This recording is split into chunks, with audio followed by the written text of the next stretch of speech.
तो ये हमारे देश के 74वें सबसे अमीर इंसान है, लेकिन शुरू में मोबाइल पेमेंट स्टार्ट करने के बावजूद बड़ी समस्या आ रही थी। समस्या क्या थी कि बार बार ओटीपी ओटीपी ओटीपी ओटीपी या फिर user ID login user ID login user ID login user ID, ये मल्टीपल टाइम्स हर पेमेंट पे इतने झंझट से छुटकारा पाने के लिए अलीबाबा से इंस्पायर होके प्री लोडेड वॉलेट का सिस्टम शुरू किया।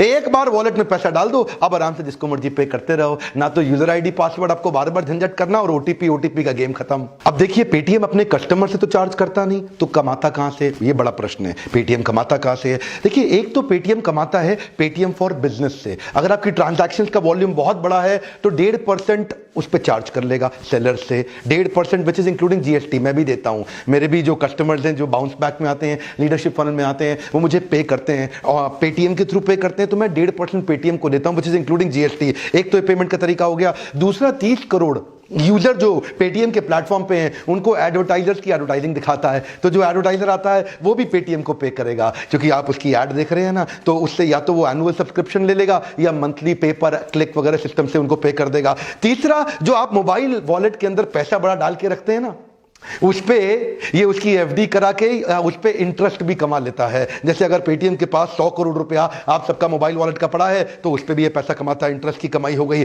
और चौथा, पेटीएम के प्लेटफॉर्म पे जितने भी लोग आ रहे हैं उनको तो सर्विस फ्री में देगा, पर उनको क्रॉस सेल और अपसेल करेगा अपने बाकी प्रोडक्ट पे, क्योंकि पेटीएम और भी कई चीजें कर रहा है। ई कॉमर्स प्लेटफॉर्म पे आ गया, अब इतने सारे प्रोडक्ट लाइन बिल्ड कर रहा है, एक सर्विस फ्री दे रहा है जिसपे सारी जनता आ रही है, बाकियों के लिए उनसे चार्ज कर रहा है। तो धीरे धीरे इतनी जनता बिल्ड कर ली, और मॉडल क्या है? जिसके पास जनता है उसकी दुनिया सुनता है। अच्छा, और आपके मन में ना एक प्रश्न आना चाहिए कि पेटीएम अपने कॉम्पिटिटर से इतना आगे कैसे निकल गया।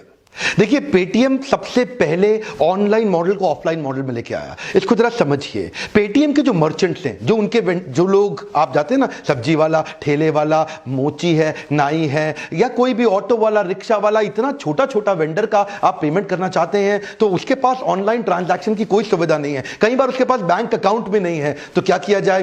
पेटीएम वॉलेट से कोई भी अगर रिक्शे वाला भी है, सब्जी वाला, ठेले वाला भी है, तो वो बिना बैंक अकाउंट के पेटीएम से जुड़ सकता है, बिना बैंक अकाउंट के पेटीएम से पैसा ले सकता है, बिना बैंक अकाउंट के पेटीएम से खर्चा भी कर सकता है। अब देखिए क्या है, क्योंकि फिजिकल इंफ्रास्ट्रक्चर नीचे गरीब तबके तक बिल्ड नहीं किया जा सकता था, तो इसीलिए इसने ये कमाल का मॉडल बिल्ड किया। अंडर सर्व्ड और अनसर्व्ड जो सोसाइटी है, अंडर डेवलप्ड और अनडेवलप्ड जो सोसाइटी है देश की, उस सोसाइटी को जोड़ जोड़ के अचानक इतने बड़े हुए हैं। $16 बिलियन पे, $100 बिलियन पे जाने का सपना रखते हैं। विजय शेखर शर्मा ने एक सुंदर सी शादी करा दी है। शादी किसकी हुई मालूम है आपको? बुलाया नहीं शादी में, बुलाया था, शादी करा दी पर्स की और मोबाइल की।